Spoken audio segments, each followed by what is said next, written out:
This is Pod Populi, podcasts for the people.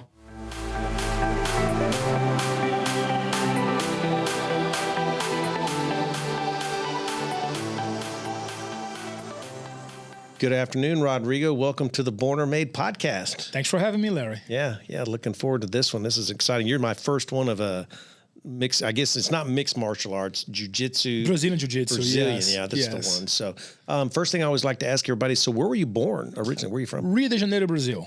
Brazil, okay. Born in Brazil, 1974. 74, so you're old. Many summers ago. You're a lot younger than I am. Yes. So how long were you there? I mean, did you born and raised there? Born in Brazil in 1974 and start training jiu-jitsu. I mean, I've been involved with martial arts since a young age and start actually doing jiu-jitsu around my 18th, 19-year-old. So you were quite a bit older by a lot of standards. A lot of people start very young. Yes. Jiu-jitsu actually in Brazil in the 90s, that's when things got popular. We did have jiu-jitsu, we can go over to the history about jiu-jitsu, but they came from Japan in 1920s with Mitsui Maeda, and the Gracie family is the one that popularized jiu-jitsu, but it started really picking up, I would say, in the 80s and 90s. That's when I jumped in the 90s. But were you still in Brazil? It's still in Brazil, yes. So you hear Brazilian Jiu-Jitsu, right? So you just assume instead of playing baseball, y'all are correct. Jiu-Jitsu. That's not necessarily the case. No. Okay. No, we didn't even call Brazilian Jiu-Jitsu at the time. So the way it happens is in Brazil, everybody plays soccer, right? So when you're born, So when you're born in Brazil, that's your very first gift is a ball. Right, it can be a boy or a girl. You get a ball. Okay. It's the cheapest gift, right? And everybody will play soccer. And all you need is a field. That's correct. So and even on the streets, you play in the streets, Absolutely. you play anywhere. Mm-hmm. So I did my share of soccer, of course. My father was a professional goalkeeper, major league. So I did my share. I wasn't any good, but I thought I was, and then I tried some other martial arts. I did taekwondo. I've done capoeira. I was short, and surf. I've been surfing since I'm a kid. So, and surfing jiu-jitsu kind of goes hand to hand. So one day my friend's like, hey, you want to try this? Surfing. Why? Because of the balance? Because I guess the culture, a lot of the jiu-jitsu fighters, right, they're, at the time, they're all surfers. And surfing in Brazil is very we have a lot of locals. It's very you know what I mean? You don't mess around with surfers. And that's when the fight starts. The people coming in, they'll get beat up by surfers and vice versa, and they want to understand what that guy, the blonde kid, with the long hair, how he beat you up? Oh, he does jiu-jitsu. And there was a marketing for jiu-jitsu. So that's how the jiu-jitsu started becoming popular. And that's when I got in, jump in. I said, no, I'll give it a shot. And so I love it. I tried the first time. I said, that's it. I like it. I feel like, I'm not saying all natural, but there was a lot of fun. It was a lot of fun. My first day, I remember taking my very first trial class, and I left, and I went home and told my parents, that's it. I found it. And my parents, great. You found it just like soccer, surf, everything that you did, right? Because you already know, you're like, whatever. Yeah, I said, no, trust me, guys. Yeah. I really did. And I really found it. It's been a long journey, over 30 years now, training, teaching, sharing. Wife trains, all my 4 kids, they all train jiu-jitsu, and love it. Really? Can't stop. So you're still in Brazil, 18, 19. Mm-hmm. How'd you get over here? What brought you here? So I was teaching. Since the beginning, because I was teaching, because I love so much that I would be very heavily involved in the gym. So my instructor at the time, hey, would you mind help with the kids' class? I said, of course, I want to be here. So I would say I would start teaching even before learn, because I was always available. And so in 2000, I came first time to America to compete in the Pan American Games. And so I came to U.S., I was just this is just a perfect combination. I can do jiu-jitsu, I can do what I love, and I love America. I arrived at the time in Miami, but the tournament was in Orlando, and I just loved Orlando. And I said, that's it. I'm moving to this place. I got to find a place to work in here, to teach jiu-jitsu. No English, no nothing. But I'm coming, and I'm going to make it happen. You aren't even speaking English at this point. At the time, no English. Yeah. No, zero. I remember the time I met, I was single, and I met a girl on the plane. So me and my friend, I asked my friend, hey, how do I say, nice to meet you? And he was like, dude, that's basic English. You learned that in high school. I said, but I don't know any English. That's how bad my English was. It was really, really bad. But then I say, listen, I'm going to come to teach jiu-jitsu.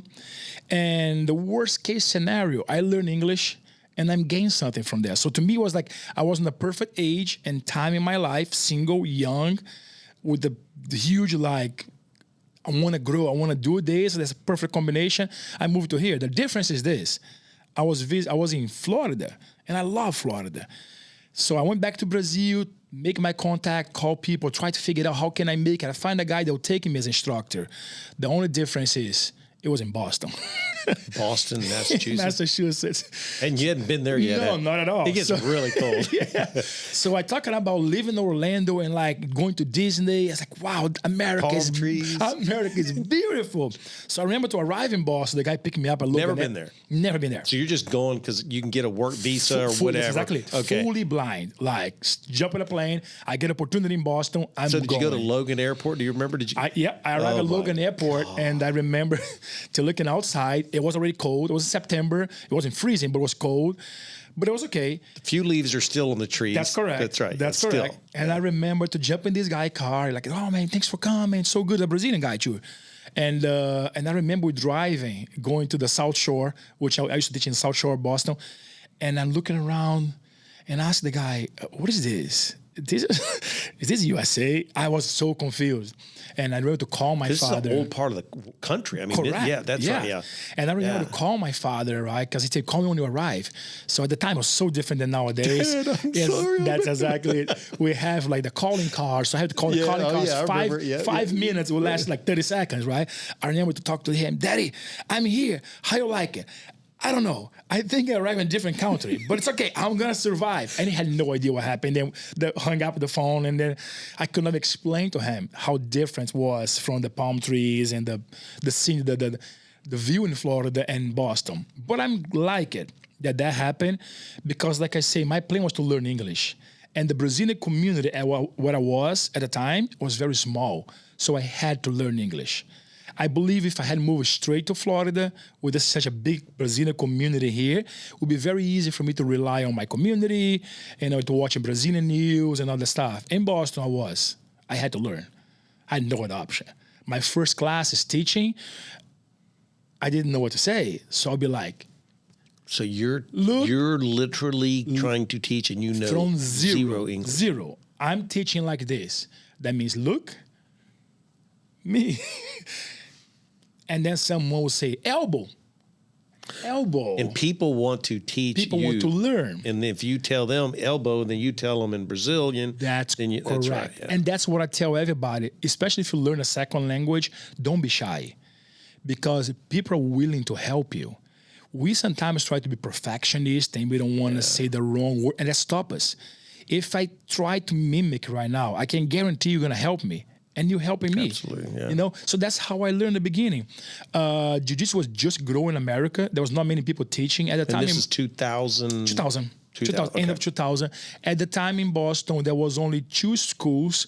Was one called Watertown, which was Roberto Maia. He ended up making a big UFC champion called Kenny Florian. But he was very far from me in Watertown. And I have another guy called João Amaral in Somerville. So in the South Shore, I was the only one. And so I had no other option. And I remember that we went to visit a couple schools around, like Taekwondo schools. So almost like old school Jiu-Jitsu, not challenging people, but like offering like, hey, you guys want to check it out? Well, the cool thing too is you knew something no one else did. Correct. You were different. Correct. Right? So you had Brazilian, so that even put a cool factor. That's exactly right. So it all just huge kind of accent. Yeah, that's what I'm saying. So it was like you were cool. You talked funny. Yeah, not that's mean exactly. disrespect, No, but yes, that's for sure. So they were like intrigued, right? That's exactly. So like, oh my. Yeah, and a lot of schools at the time, a lot of grapplers, and actually that helped me a lot on my paperwork and everything because the guy that hired me, it's so funny because I went to a wrestling school. Right now, I'm kind of like, I'm here, but I'm visiting all the place. I'm trying to put my name out there. I need someone with me because I don't speak the language. So this guy helped me. And I went to this wrestling school. I never forgot that. And everybody wants to kill me. Right? And we have a little rules. Is that because you're Brazilian Jiu-Jitsu? Because I'm Brazilian and Brazilian Jiu-Jitsu. Yeah, so they're like, we can So they take want to this prove the guy. point. Right? Like, well, this guy coming to town and they think you he's would have done the big same deal. thing to him if they'd have come to Brazil. Probably. Yeah. And they want to wrestle with me. And I'm saying, okay. And this day, I was so sick. I had like a cold. So I was really like out of shape and bad. But then my friends say, listen, man, you shouldn't say no. Like they just are invited to do things right now. You gotta go. Oh, all right, I'll go, man. I'll go, but I might take it easy. It's like, okay. So I went there, and the whole point what they want to do is to train with me. And I'm already there. I can't say no. So pretty much I start training with everybody, and I start submitting everybody. And at the end comes the instructor, which in Brazil, we don't do that, right? Like instructors to instructors, we don't train in front of everybody because there's no point of proving point in front of students. But then he asked me, would you roll with me? I was like, yeah, of course. And I tried to be nice. Right, yeah, you're being respectful. He came very hard. And I say, you're hard, I'm hard too. So I went hard and submit him. But the cool thing is this.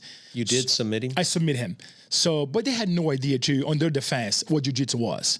They're just good wrestlers, and they probably saw some UFC fights at the time, and they figured out, oh, this guy does what the people on the TV does. Let's try.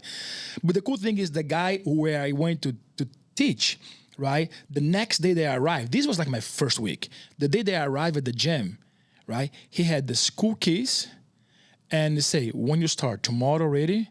And I was just like, yeah, but we didn't talk. We didn't make no arrangements here. No, you hire, you win. So what I mean you win? I heard they went to the wrestling school last week. I heard about you already. I don't need to know anything else. You win. Give me all the papers, sign my green card and everything. I was just like, that's awesome. So being at the wrestling school helped marketing to my paperwork. So I'm glad. Had no idea. I had no idea.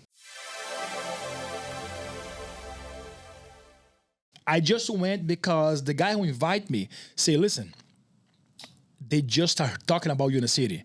You should not say no. You know, go.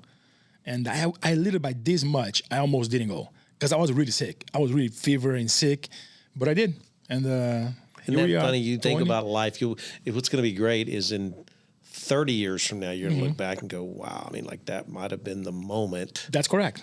Think if you would have said no. Yep. Yes. You could have been back on a plane. That's correct. Because I'll have to meet the guy that got me to teach. Mm-hmm. And there'll be a big chance of him, he don't speak English. You know what I mean? Because my class in the beginning was very boring. I got to be honest. I have the personality. I know. I talk, I move.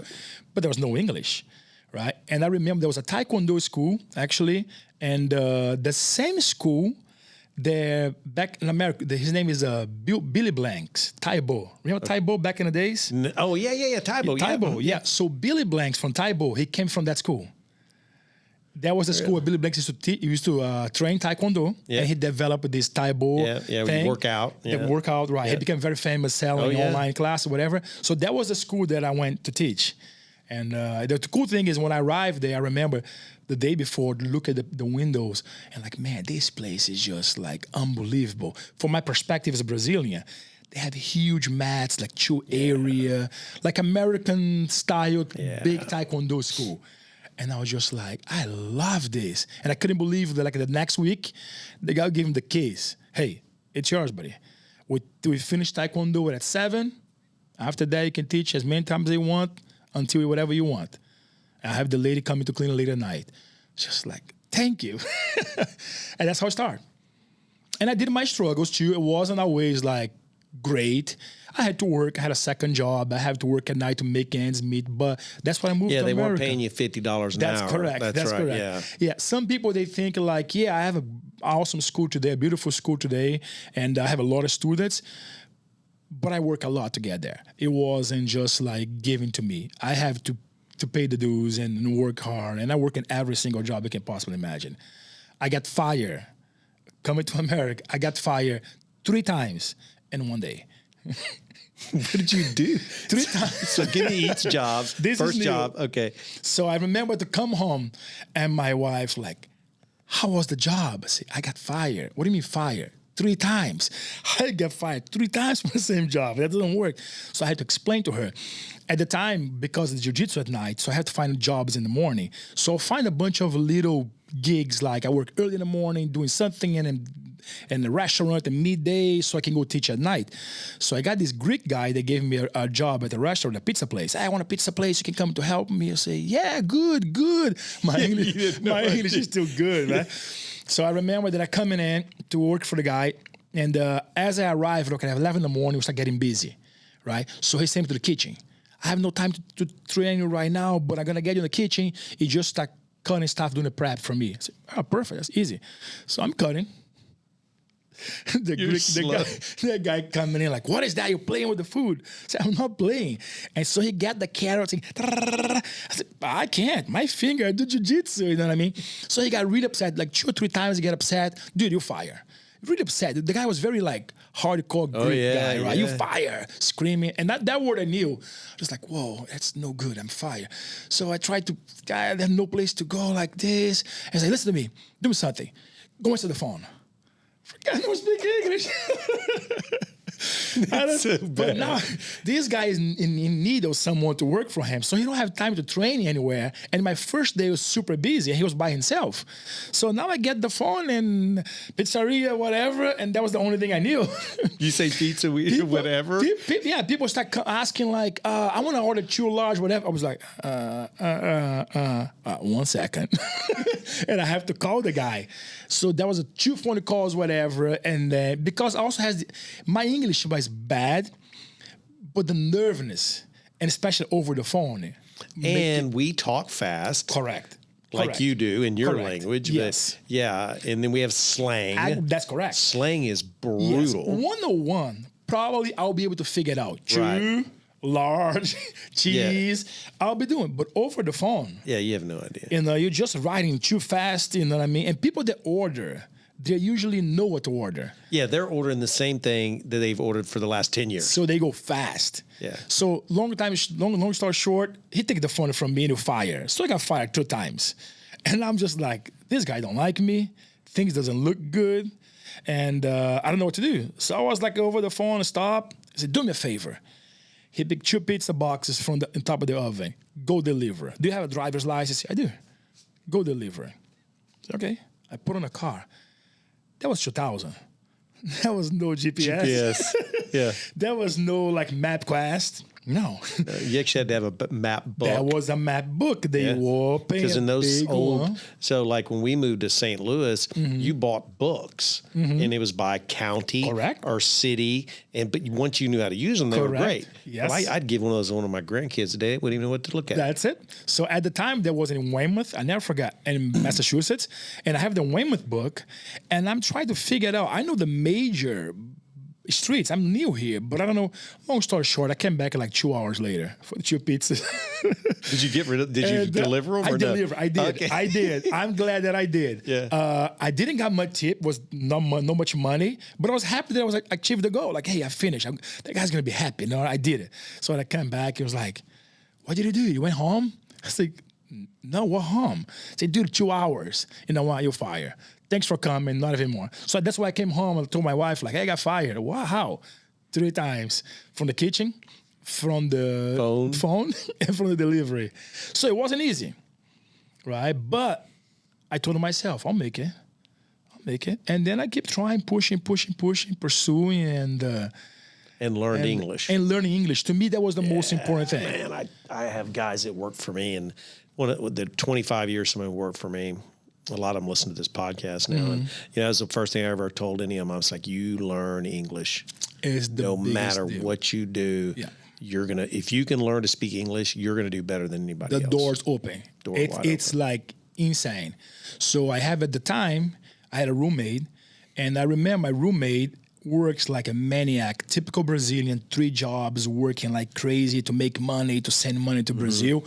So he'll come home, and the only thing he'll do is like open the beer, drink, pass out to go work the next day. Do it again. I remember, I don't drink.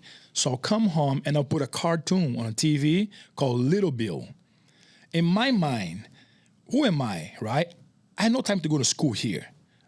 I'm already older.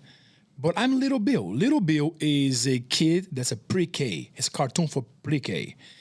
And I press the SAP, S-A-P, which is the closed caption. So Bill will talk, hey, Mom. And I'll be like, hey, Mom, can I have water? Can I have water? So I used to repeat after Bill. And I had no idea sometimes what Bill was talking about. Yeah, but that I was already studying my English. And then my neighbor, my roommate would come in and drunk, open the door like, dude, you look weird. because he was a raised drunk. Yeah. What are you doing watching cartoons? I said, no, I'm studying English. He could never understand. Like, he got us like, yeah, you pay for school and you go to school 1 hour a day. I said, no, I'm home doing what? I want to use a good good usage of my time to learn. Yeah. Why am I going to be watching TV? At the time, it was easier because there was no internet, there was no phones. So why am I going to be watching movies or a show? No, I want to watch a little bit. That's my level of English. And when I get better, I go to something different. And that's how I learned how to speak English. I never been in school. I learned on my own with Little Bill. And when my kids, so I have 4 kids now, but when my kids were younger, the older ones, I remember I was so happy one day they went to Marshall's and they have this little custom, like a Little Bill custom, and they hate it. But to me, it was so good because... Did you get it? I get it, of course. To me, that was just like, you guys don't understand who Little Bill was. Little Bill was my friend. The times that I was depressed in America because I'm alone, I talked to Little Bill. The times that I want to give up, Little Bill was the one in the room that I repeat the cartoon. So Little Bill was my best friend. So that was Little Bill. If you never watched Little Bill, guys, go check it out. I don't even know if they still have it. Oh, it's on YouTube. It's on YouTube, yeah. I guarantee it. It's this little like dark skin little kid, and it's so cute the way he talks to mom, and mom talk very slow, Bill. So I try to really copy the way they talk, the pronunciation, and that was my goal, to learn English. I learned a little bit. And I had the jiu-jitsu, so it becomes a little bit easier at that point. Yeah, because then you could apply it to the people you were working with all day. Correct. And a lot of those were kids anyway, so... Correct, a lot of kids. In the beginning, that was a challenge for me. So the adults, they knew jiu-jitsu was all about because of the UFC.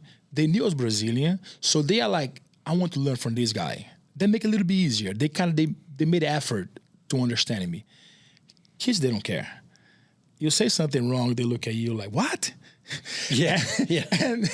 And then you completely like, oh gosh, what did I say? And I have a lot of words that I still have problem to pronounce. So it sounds like curse sometimes, right? So I have a lot of people like, no, don't use that word. Don't use that You gotta one. change. You gotta change your vocabulary. What do you mean? Don't say that word. Okay, right. I'm not gonna say that word anymore.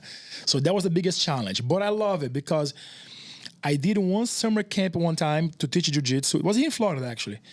And I took the challenge more because of the kids' class. I said, no, I'll do it. It's a summer camp. It's very casual. I'll do it. And I'm so glad that I did because I faced that fear of dealing with the kids, right? Because my kids, I spoke Portuguese with them. They all speak Portuguese perfect. Which is by far, not to interrupt, one of the prettiest languages ever. Oh, thanks. No, it really is. Like, I'm not just saying that to you. Like, I remember the first time I ever heard that, I'm like, what exactly you're speaking? He told me Portuguese. I'm like, because it's got that French, right? A little bit of French to it. And you're like, it's by far the best language. I have a lot of people that I'm talking sometimes in Portuguese, and I say they stop. Like, no, keep talking. I just want to hear. They had no idea what I'm saying, but the sounds of the voice. Yeah, it's different. And we do have a little bit of the Italian because we move the hands a lot too. So we're very entertained people. We're very outgoing for the most part. But back on the kids, so that's when I taught the kids at summer camp. And I was just like, that's it, man. I love that challenge because I like challenges. And I feel like my English got way better because it forced me to pay more attention on the way I speak, the speed, and the words. And I'm still learning. It's been 24 years now, this journey. And I'm still learning English, and I love it. How long were you in Boston? I was in Boston for the first 4 years. Okay, so you got a couple of winters. Tell me about your first winter. Oh, gosh. It's freaking cold up there. The first, awesome. Oh. The first, I felt like I was inside the American movies, right? Because one thing we don't have in Florida, that I have to say in Boston, that I really like is the winter, the snow, and the season, the holidays. Seasons are amazing. Unbelievable. Like I was like a soft guy, almost like crying all day, driving, houses decorated, going to the mall, the Christmas music. I was just like, I'm living in the movies. But that was the first winter only, because they were too cold. But then after that, it was very hard for me to deal with. The winter itself wasn't that bad. I started doing snowboard at the time because I'm a surfer. So I found a lot of cool things to do in the snow. My problem was the length of the winter. So like you're probably, I live in Virginia. You're probably 2 months. You're probably a month earlier and a month later. So we only have like, I would say daytime, a good time to enjoy outside for like 4 months in a year. Other than that, it's cold. It's really cold. Even if there's no snow, it's really cold. Yeah, it's cold. And for a Brazilian, like I grew up on the beach. I grew up surfing every day. I grew up barefoot. I walk, my uniform was no shoes and shorts and my board short, my surfboard. That was life. That's life for me. And then going to Boston where you have to put all those layers to get out of the house. All the layers when you come back to the place. All the layer back to the house. And then just like you're carrying jackets, you're carrying... You got to shovel snow. And getting... I used to get shocked everywhere I touch because... Oh, yeah, the static electricity. And I would be mad cursing. I learned curse so fast. Everybody does. All the time I get shocked. And then... So I survived there for 4 winters now. And that was too much. The day that I decided to get out there was 2004 in the winter. I had a school. I used to teach in the Cape Cod and Hyannis Cape Cod. So the school was in the Rockland, Massachusetts, and Hyannis Cape Cod, which I love it. To me, I feel like if you're in America and you've never been to Cape Cod, you should go. I've never been there. You should go. Yeah, I heard it's beautiful. You should go. Yeah. Forget about Europe. Forget about travel. You go to Cape Cod. And then you can travel around the world. Cape Cod is like, it's one of my favorite places that I've been in my life. So, and teaching there was awesome. But in the winter, it was a ghost town. Yeah, everybody's gone. There's nothing in Cape Cod. Nothing. They should actually shut down the city. Yeah. There is one bridge only access to the Cape Cod. They should shut that down and then we open for next summer. Yeah. Because there's nothing there. And you see the wind blowing the snow and doing the spirals. So that's why I decided to leave. I said one time I was coming and unfortunately there was this lady on top of the bridge, decided to jump. So traffic stops. I have no gasoline in my car, which I learned there. People say, listen, winter here, you should have at least half tank of gas. Always. You don't play around with no gasoline. I'm Brazilian. I'm counting quarters. So I'm ready to get where I can go no more, you know what I mean? And then I have no gasoline. So I keep turn the car off, turn the car on, car off. And this lady was on the bridge. Luckily, she didn't jump. But she was there for a good 4 hours, I would say. And there was a 4 hours of my life that I started to talk to myself like, I wasn't born for that. And I have no complaint about Boston. If you're born there and raised there, you're used to it. But to me, it was really affecting. The days getting dark at 3 p.m. Yeah. The sunlight's coming off at 9 a.m. So you only have 5 hours window. I was reading again that they call the blue mood, I guess, little depression. Yeah, it messes me up. Yeah. And then I was just like, you know what? I'm out of here. I got home. I told my wife, we're moving. What do you mean moving? We're moving. We're moving before the next winter. And that's what I did. I pretty much got rid of everything, put everything in a U-Haul. I had my own school at the time there. I closed everything down, and I got a U-Haul when I came to Florida, with the unknown, starting all over again after 4 years, just because I couldn't put up with that. So, and she's like, "But what are we gonna do in Florida?" She had a cousin in Florida, and I was just like, "I don't know. We're gonna figure it out, but I can't stay here. Or we're going to Brazil." I was like, "No, I'm not going to Brazil." I said, "Okay, great." So we drove to Florida. I should have searched, but they have hurricanes in here. Yes, they do. I came right after a hurricane. So when we arrived in Florida, I remember to arrive in Jacksonville. And welcome to Florida. I'm in Florida. I didn't realize her cousin lives in Boca. And I'm pretty far from Boca. Absolutely.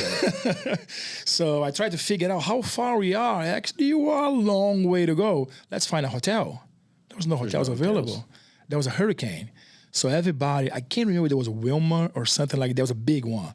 So everybody migrate from the south to the north. What year was it? That was 2004. I think Wilma. I think it was Wilma. Wilma hit us. I remember Wilma. I don't remember what year it was. I know where I lived. Was it Wilma or Katrina? One of those. Wasn't Katrina. Katrina came New Orleans. I don't think it came across. Okay, so that was Wilma. That was Wilma. That was Wilma. Yeah. And because I remember everybody left South Florida, and they all drove as far north they could. So I'm coming from Jacksonville trying to find hotels, and there's nothing. There was a hurricane. I did not know that. So I was just like, what am I doing? I came from the snow to, But that was great. Give me the Brazilians to survive, and then we end up driving through, and the family sleeping, and wake up. Are you there yet? Nope. We're gonna just make go it. back to sleep. We're gonna make it, and we did it, and it was awesome. That was awesome. Can't complain. That was 20 years ago this year, and a lot of other hurricanes passed by, and I'm still strong in here. So you just eventually found a shopping center somewhere that you could let somebody you rent a. So at the time, I started bumping to different martial arts school. It's a very common procedure at the time. And then I found a capoeira guy, was a Brazilian guy. Say that again. You were bouncing around. Knocking people's door, like martial arts schools, and offering my service. Okay, so you were trying to get a job. Correct. Like, okay, I got you. I teach Brazilian Jiu-Jitsu. I came in from Boston. I used to have a school in Boston, but now I'm in Florida. I'm looking for a place to teach. Very common. A lot of people, thank you so much, I'll call you later. Never did. Never did. Yeah. And one guy took my offer, like, you know what? It's a Brazilian guy teaching the Brazilian style called capoeira. Say, I teach capoeira, but I have some spots that I can let you to work. You pay the rent, a fee for your rent, and you do. And that's how I started. That was in Pompano, so I taught that for about 6 months, I would say. Then there was an opportunity to teach in Boynton. And I taught in Boynton, and that's when everything starts. And then in Boynton, I was able to make a big, good group and decided to open my own school. So that's how I opened my own school again, and that was in 2007. Opened my own school. But between 2004 and 2007, I was teaching different places and regular struggle again, tried to start all over again. Because when I came in 2000, so you started in 2007, but I mean 2008 and 2009, the economy. That's what happened. So that's what happened. The funny thing is, in 2000, so we moved to 2004, we moved to Florida. Then I decided to venture in different places. Okay, let's teach jiu-jitsu, but let's see what else can I do.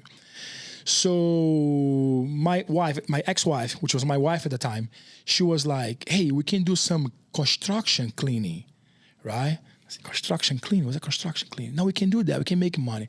So long story short, she ended up getting contract for us to do big deals, right? So 2007, I remember that we closed with almost $1 million.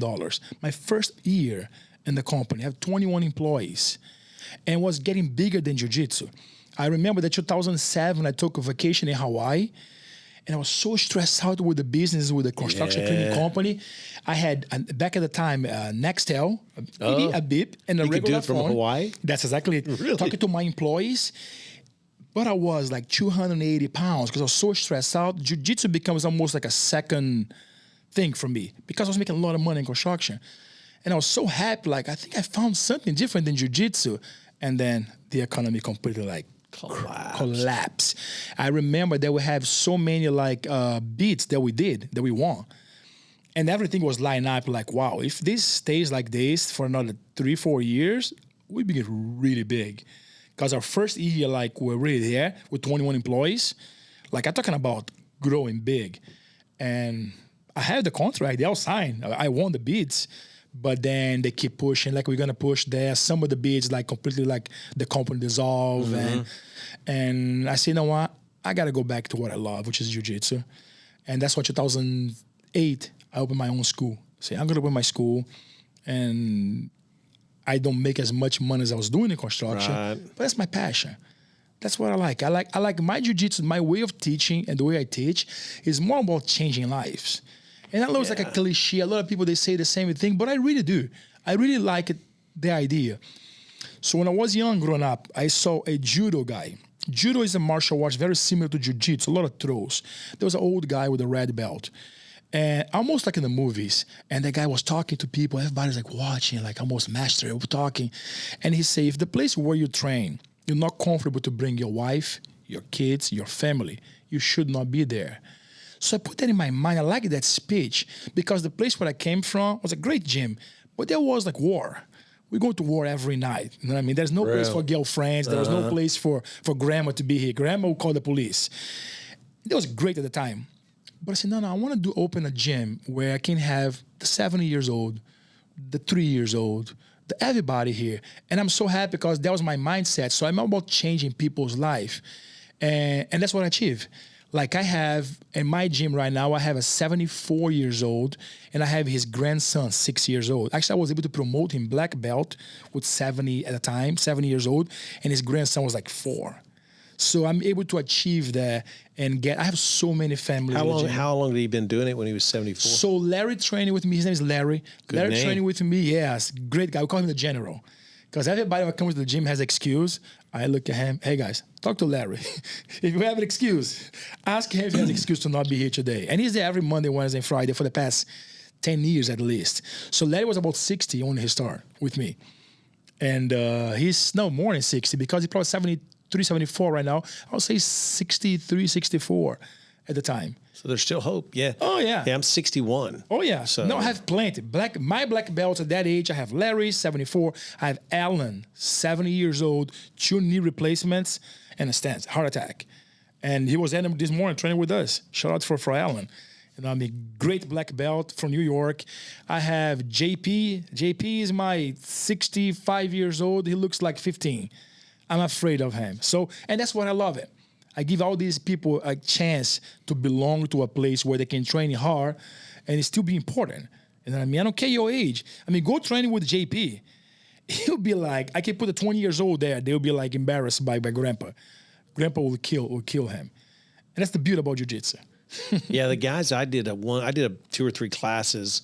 It didn't work out for me, but yeah, man, it was just shocking to me. Mm-hmm. And it doesn't take much. If you know what you're doing, yes, they get you in the slightest That's hole correct. and you're done. That's correct. I didn't know how to tap. Yes. Because I'd be like, no, stop.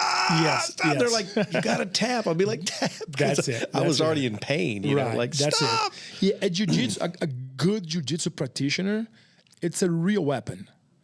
Like a person that achieved their black belt in a proper school and in the right way, it become a very dangerous person. You know, I know a lot of other martial arts have this thing they call the, I guess, white weapon, because when the black belt is dangerous, and I'm not bashing other martial arts, but there's a lot of martial arts that's more kind of unrealistic, right? Jiu-jitsu is realistic. Jiu-jitsu is hand-to-hand combat, like next level, right? Of course, you get the chance to train lighter. That's why it's good to have the right training partner, people they understand, hey, tomorrow you got to go to work. You cannot afford to be a broken arm or broken knee. But you want to train enough where a cliche again, it's called be comfortable in the uncomfortable. The whole idea about jiu-jitsu, why make us a good black belt like a weapon, is because I don't care what situation you're going to put me in. I've been there before. And whatever situation you put me on, I know it's just uncomfortable. I can be at the bar with a bouncer on top of me, huge, with the beer. I'm okay with that. I'll find my way out of here. And that's the difference. Most of us, when coming to the self-defense aspect, even the other black belts, right? What we do, we panic. The first contact, the verbal aggression is one thing, right? Yeah, you can take the person down with the judo skills, the verbal judo skills. But if that doesn't work and they touch you, that's when the fight or flight coming in. That's when this is real. I've been there. Yeah, I've been in some situations. That's exactly. That's what the jiu-jitsu guy, he's able to transfer that mindset. Hey, it's tense, but it's just uncomfortable. Nothing yet. Of course, change if someone pull a gun or the knife. I'm the type of guy that I like to say, even though I did jiu-jitsu for over 30 years, we're talking about previously, I run. I don't want to conflict. My best self-defense to me is my shoes. That's right. And I have a cool story actually back into Boston when it comes to the shoes. So we had a party going on in downtown Boston. And those guys invited me to go at the time. So I went there. I was younger, different party, was in the basement. Now, we don't have basements in Brazil. So there's nothing going on the streets. Once I come down to the baseball, it was the whole different world, lights and people drinking. Just like, what is this underground thing going on? So long story short, fight breaks loose. We all getting out of the basement, and I'm getting out too. So one of the guys that was with me was part of the fight, and I saw him fighting. I'm sorry, buddy. I took off. So he fought. The other guy, that was 3 of us. The other guy did not know, but my friend was fighting, and they all fighting. Police came so fast, which I love America because of that. By the time I was running, there was already a police car coming in. So fight broke loose, whatever. I come back, and my friend, dude, I was looking for you. Where are you? I was 2 blocks already, my friend. I'm not. So that was my best self-defense. And I remember the time, like, he was making fun of me. Dude, what kind of black belt are you? What kind of jiu-jitsu? Oh, yeah. You know what I mean? Like, I don't know. I don't think he rely on me for that fight. I hope not. We're never talking about that. But yeah, I'm out. So that was my best self-defense is this. But if unfortunately things get to the place where I had to fight, You have to. I'll be comfortable on a hand-to-hand combat for sure. Yeah, that's what I'm trying That's for. what I was telling you about earlier. It was just like for me, I just would like, and I'm not being disrespectful to a girl, but I just like to be able to hit not like a girl. You know, I know how enough now, but yeah, I've got a buddy of mine. I've actually got the bamboo swords now, and just trying to learn some basic stuff because you're just trying to teach yourself. Because it's so hard. You know, you watch these guys and they're like striking at stuff, and you're like, you think, oh, I can do that, and you do it, and you're like, whoa, like I'm uncoordinated. Right. You know, it's actually a lot harder than people think. Yes. Most of martial arts and all that stuff, it's much harder than it is. I like to say the jiu-jitsu, of course, I'm biased because that's what I do. I see a lot of people watching UFC and watching fights, and they think like, I can do it, right? I mean, some of the guys are athletic, some guys that done wrestling in high school, some guys like, that's easy. But when some guys are just mean. Yeah, but when they come to the gym, it's 30 seconds. They're like, what is that? Absolutely. What is that? I have a cool story of not bashing CrossFit. But I have this kid that came with a CrossFit shirt one time, long time ago, with his girlfriend. We even joke, say that's G.I. Joe. Because the guy was like a G.I. Joe, like six-pack, and he went real hard. And usually we don't have this roll hard at first time. We start very slowly. I teach you how to crawl before you start walking, before you're running. But he was, no, I've done some wrestling. I think I can wrestle a little bit. So I put my smallest guy at the gym at the time, Renan, Cuban guy, super small. And then Renan went to this guy. And of course he wants to show off with his girlfriend, which is there watching, right? Yeah, that's always dangerous young for kid, them. oh yes. But I told Renan knows the deal. We always have at the gym, there's a culture in jiu-jitsu. We call the mat enforcer. The mat enforcer is someone that you don't know. If you go to the gym right now, you don't know who that guy is, but we all know who that is. It's usually the lightest, the skinniest, sometimes the nerd. People that you don't believe this guy's good. And every time we're having like someone like a muscle head coming like this, I just give the look, and the mat enforcer know time is on. In other words, you're gonna kill that guy with kindness. So you're not gonna hurt him, but you're gonna prove to him that jiu-jitsu works. You're this size, you're 110 pounds. There is no way in the world that wrestler, the big guy, should lose to you. But that's why we're going to put you there. And that's what Renan said. Renan used to say, kill with kindness. And I remember they did one round. The guy's huffing puff. Can you do it again? Renan looked at me. Go again. So the guy went again. I think I'm out of shape. And I'm like, I don't think so, dude. You had more shredded back. One more. Do it again. Long story short, this guy ran to the bathroom. And he throw it up. And the girlfriend, is him okay? It's fine. We just unfortunately touch his ego. Because he thought because I'm strong, and then I mean, doesn't matter, man. If you don't have the cardio, doesn't matter. When I do my hard workouts, I do a lot of burpees just to keep my cardio up. I work out 7 days a week, and I've got my own little deal. But I can tell when I really push it for like 40 minutes of hard, you get sick to your stomach. That's uncomfortable. People are always like, hey, they're like, I'm like, that's that endorphin dump. Yes. People don't realize that's real. That's exactly it. Yeah. And you need that. Absolutely, you need it. That especially for the self-defense, that's important. Yeah. Because this is what's going to happen. So I have a lot of police officers that I teach, and we're talking about that all the time. You need to endure the fight. The fight doesn't end in 5 seconds, right? Great. At the time that Bruce Lee was teaching the whole thing, it was great, yes. Kicking 10 people at the same time, not bashing Bruce Lee, love Bruce Lee, love the movies. Yeah, but let's read what he wrote. That's correct. That was all mental. He was mental. That's the idea. When he I was just teaching a class last week, a private, and I can't remember exactly what the guy said, but I was saying a Bruce Lee quote. I was like, be like water, my friend. Be like water. Right? Be like water. You don't break the rock. You like water, you go around the rock. You make it happen. That's what jiu-jitsu teaches you, is the endurance. is that you gotta persevere, you gotta try. And that's why I'm glad that I found Jiu-Jitsu, or Jiu-Jitsu found me. So I was able to endure my life. All the hardships, like moving to different countries, learn different language. Everything I was trying to preach, like, it's just uncomfortable, right? Don't throw the towel. And I remember that time, many times I thought about throwing the towel. Quit. Right? And I'll call back home, and my parents, like a good parents, come home, dude. Just tell us the day we buy the ticket. And then I feel like, well, but if I go home, that means I'm going back to stage 0. I didn't get to fulfill my dream, which was to make it happen. I can probably go home after I conquer, but I need to conquer first. And that was every time. And I remember, and there was a good friend of mine in Brazil, they used to tell me, don't throw the towel, man. Don't throw the towel. And I'll talk to him, the $5 calling car. Okay, buddy, you got it. Oh, God, I'm not going to throw the towel. And I keep pushing another week. Learn more English. Oh, now I make $1 more.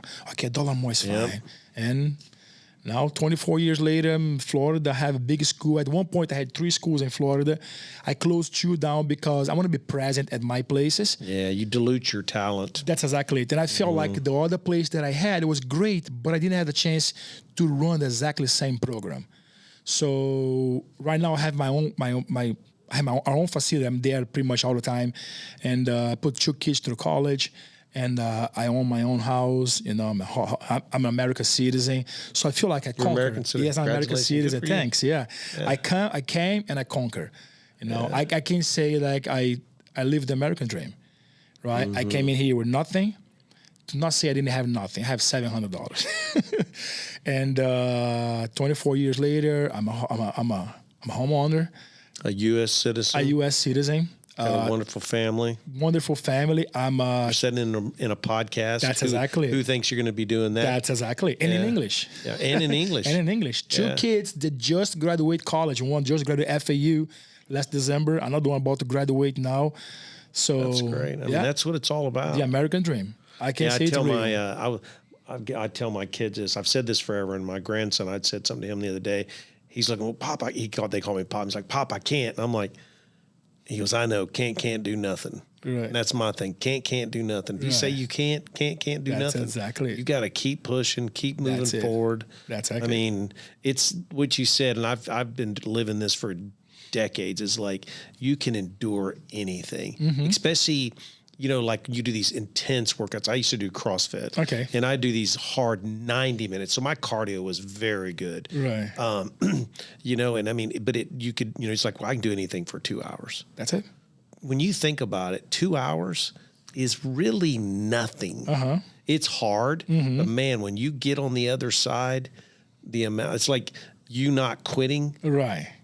It feels good, right? Right, but look now. Yeah. Like, you had to go to Boston. Yes. You needed to go to Boston so you could it. Appreciate here. Right. And that's, you know, you're getting the clarity. Wait till you get 20 years farther. Right. Like me now, you're just like, Right. You know, I've been to a point I couldn't make payroll. I've been to the point where I didn't know if I was going to be you know, I'm in construction, so I build trusses for a living for single family houses.